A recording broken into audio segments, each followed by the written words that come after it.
अस्सलाम वालेकुम। मिलो आज के न्यूज़ बुलेटिन में अब्दुल वहाब आपका इस्तकबाल करता है। नाजरीन, बुलेटिन में तफसीली खबरें देखने से पहले एक नज़र अहम खबरों की सुर्खियों पर डालते हैं। 2024 के लोकसभा इंतखाबात के लिए कर्नाटक में सियासी उथल पुथल तेज, बीजेपी को मिला जेडीएस का साथ। सनातन धर्म तनाज़ा सुप्रीम कोर्ट पहुंचा, उदयनिधि और ए राजा के खिलाफ दरख्वास्त हुई दाखिल। मुंबई की मसाजिद पुलिस के निशाने पर, 16 ट्रस्टियान ने परेशान करने का लगाया इल्ज़ाम। यूपी में मुस्लिम तलबा की ऊंची उड़ान, 2 उम्मीदवार बने सिविल जज। और स्कूलों में अबाया पर पाबंदी जायज़, फ्रांस की आला अदालत का फैसला।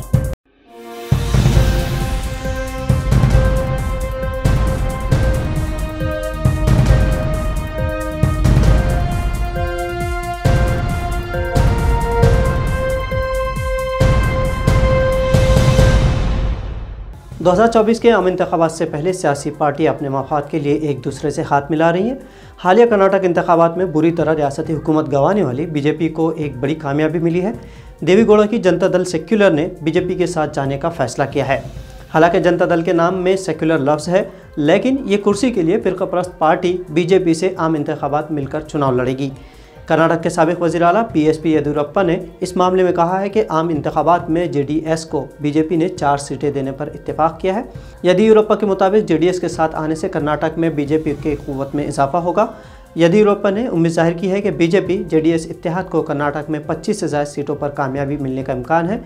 इससे पहले कर्नाटक में 2019 के लोकसभा इंतखाबात में बीजेपी ने 25 नशिस्तों पर और उसकी तायद करदा आज़ाद उम्मीदवार ने 1 नशिस्त जीती थी। कांग्रेस और जेडीएस ने एक नशिस्त पर उस वक्त कामयाबी हासिल की थी। सनातन धर्म से मुतालिक मुतनाज़ा बयान देने के बाद तमिलनाडु के वजीर उदयनिधि स्टालिन हिंदुत्व ब्रिगेड के निशाने पर है। डीएम के रुकन पार्लियामेंट ए राजा ने भी इस मामले में मुतनाज़ा बयान दिया है, जिससे हंगामा मज़ीद शिद्दत इख्तियार कर गया है। उदयनिधि स्टालिन और ए राजा के खिलाफ सुप्रीम कोर्ट में एक अर्जी दाखिल की गई है।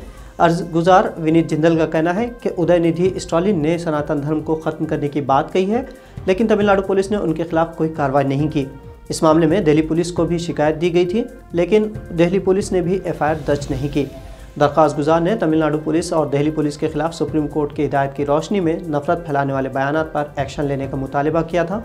दरख्वास्त में उदयनिधि स्टालिन के अलावा ए राजा के खिलाफ भी मुकदमा दर्ज करने का मुतालबा किया गया है। दूसरी तरफ तमिलनाडु के तिरुचिरापल्ली सिटी पुलिस ने बीजेपी के आईटी सेल के कौमी कन्वीनर अमित मालविया के खिलाफ मुकदमा दर्ज किया है। बीजेपी लीडर पर इल्ज़ाम है कि उन्होंने डीएम के लीडर उदयनिधि के वजाहत के बावजूद उनके बयान को तोड़ मरोड़ कर पेश किया है। दूसरी जानिब कांग्रेस ने अपना वोट बैंक बचाने की खातिर सनातन धर्म तनाज़े से दूरी इख्तियार कर ली है। कांग्रेस ने दोनों लीडरों के बयान को, जिसमें उन्हें सनातन धर्म को बीमारियों से ताबीर किया था, दस्तूर के मुनाफी करार दिया है और कहा है कि वो उससे इत्तेफाक नहीं रखती। जब से महाराष्ट्र में बीजेपी इख्तियार में है, तब से मुसलमानों और उनके मजहबी मकामात को निशाना बनाने का सिलसिला राइज है। मुंबई के भांडुप में 16 मसाजिद के ट्रस्टियान ने पुलिस पर इल्ज़ाम आयद किया है कि माइक की आवाज़ तेज़ रखने के नाम पर गैर ज़रूरी जुर्माना आयद किया जा रहा है। इस मामले को इब्तदाई तौर पर खिलाफत कमेटी के इजलास में उठाया गया। इस ताल्लुक़ से मौलाना ज़फ़र रज़वी का कहना है कि फ़जर की अजान के लिए माइक का इस्तेमाल बंद कर दिया गया है। इसके बावजूद पुलिस मसाजिद पर जुर्माना आयद कर रही है। मस्जिदों के ज़िम्मेदारों को पुलिस स्टेशन तलब करके परेशान किया जा रहा है। मौलाना रज़वी के मुताबिक माइक के इस्तेमाल के लिए हर माह फ़ीस अदा करने और इजाज़त हासिल करना भी एक दुश्वारकुन मसला है।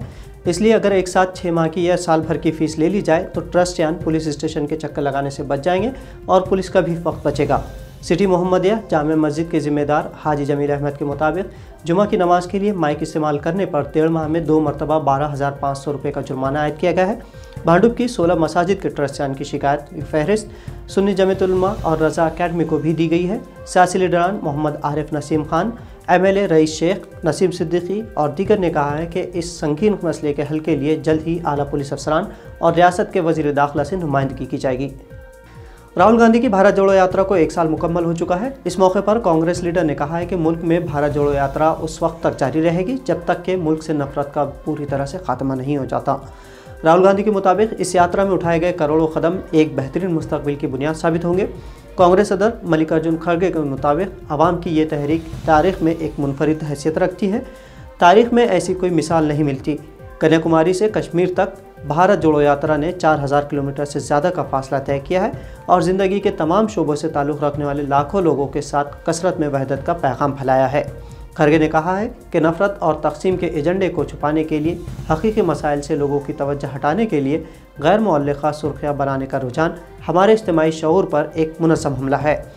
कांग्रेस के जनरल सेक्रेटरी वेणुगोपाल के मुताबिक भारत जोड़ो यात्रा नफरत के बाजार में मोहब्बत की दुकान है, जिसने बीजेपी और आरएसएस को इक़्तिदार से हटाने के लिए उल्टी गिनती शुरू कर दी है। नामसाइद हालात और दुश्वारियों के बीच ही बासलाहियत नौजवान अपनी सलाहियतों को लोहा मनवाते हैं। ऐसा ही कुछ Uttar Pradesh public services commission के नताइज से वाज़ेह हुआ है। हाल ही में उत्तर प्रदेश में जज के इम्तिहान PSC-SJ के नताइज का ऐलान किया गया है, जिसमें जाकिर हुसैन कॉलेज यानी दिल्ली के साबिक़ तालिबा फौज़िया जहां ने PCSJ इम्तिहान में 76वां रैंक हासिल करके न सिर्फ अपने वालिदैन का सर फ़ख्र से ऊंचा कर दिया, बल्कि उन लड़कियों के लिए भी एक नज़ीर पेश की है जो दाखिला जाती इम्तिहानात की तैयारियां कर रही हैं। काबिल ज़िक्र बात यह है कि फौजिया के वालिद गाड़ियों का पंक्चर बनाने का काम करते हैं। फौजिया का कहना है कि वालिदैन की हौसला अफजाई की वजह ही से वो कामयाबी के उस मकाम पर पहुँची है और आज वो सिविल जज बन गई है। ऐसा ही कुछ रिकॉर्ड उत्तर प्रदेश के संभल ज़िले से ताल्लुक़ रखने वाले मोहम्मद कासिम ने किया है। कासिम ने सिविल जज इम्तिहान में 135वां मकाम हासिल किया है। कासिम के वालिद सड़क के किनारे हलीम का ठेला लगाते हैं। काबिल ज़िक्र बात यह है कि इस कामयाबी से पहले कासिम अपने वालिद के काम में न सिर्फ बराबरी से हाथ बटाते थे, बल्कि कुछ अर्से पहले कासिम ने अपना ठेला भी शुरू कर दिया था। लेकिन कासिम ने तालीम का सिलसिला तर्क नहीं किया। ये मुमकिन हो सका है कासिम की वालिदा की हौसला अफजाई से। कासिम का कहना है कि वालिदा ने हमेशा तालीम को हथियार के तौर पर इस्तेमाल करने की तरगीब दी है। वो हमेशा ही कहा करती थी कि बड़ा बनना है तो तालीम ही वाहिद रास्ता है। आज मोहम्मद कासिम की दुनिया बिल्कुल बदल चुकी है। ये होनहार नौजवान नई नस्लों के लिए किसी मशाल राह से कम नहीं। और नाज़रीन, अब कुछ आलमी शबरोज़ की झलकियाँ। फ्रांस में मुस्लिम शनाख्त को ख़त्म करने के सिलसिले में तासुब परस्त हुकूमत जो इक़दाम कर रही है, उन इक़दाम की फ्रांस की सुप्रीम कोर्ट ने भी तौसीक़ कर दी है। फ्रांस ने 1 महीने पहले मुस्लिम तालिबात के अबाया पहनकर स्कूल में दाखिल होने पर पाबंदी आयद की थी। हुकूमत के इस कदम के ख़िलाफ़ मुस्लिम तंजीमों ने हालांकि अदालत का रुख किया था, लेकिन अदालत में मुसलमानों को मायूसी का सामना करना पड़ा है। फ्रांस की अदालत आलिया ने अपने फ़ैसले में हुकूमत के इक़दाम को जायज़ और क़ानून के ऐन मुताबिक करार दिया है। अदालती फ़ैसले के बाद फ्रांस के वज़ीर तालीम के हौसले बुलंद हो गए हैं। वज़ीर तालीम का कहना है कि अबाया पाबंदी के क़ानून पर अमल आवारी के लिए तरबियत याफ्ता इंस्पेक्टर्स को रखा जाए। इसराइल अपनी गैर कानूनी तोसी पसंदाना अज़ाइम से बाज नहीं आ रहा है। मकबूजा फ़लस्तीन के इलाके में काबिज़ यहूदियों की 3 बस्तियों को कानूनी शक्ल दी जा रही है।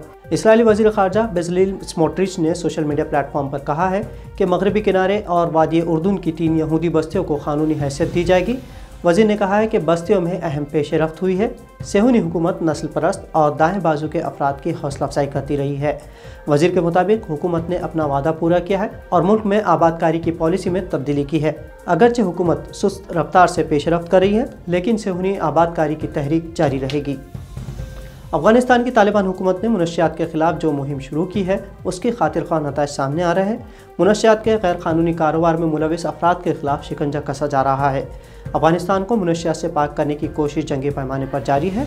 हालिया कार्रवाई में तालिबान हुक्काम ने छापे मारकर मुनशियात की 7 फैक्ट्रियों को तबाह कर डाला है। तालिबान के मुताबिक इंसदाद मुनशियात टीम ने कई मुनशियात की फैक्ट्रियों का सुराख लगाकर मुनशियात जला दी हैं। साथ ही फैक्ट्रियों का सामान जब्त करते हुए गैर कानूनी कारोबार से मुंसलिक 12 मुलजिमीन को गिरफ्तार किया है। तो नाज़रीन, आज के बुलेटिन में इतना ही। मिली वॉइस की खबरें पसंद आने पर शेयर ज़रूर करें। अल्लाह हाफ़िज़।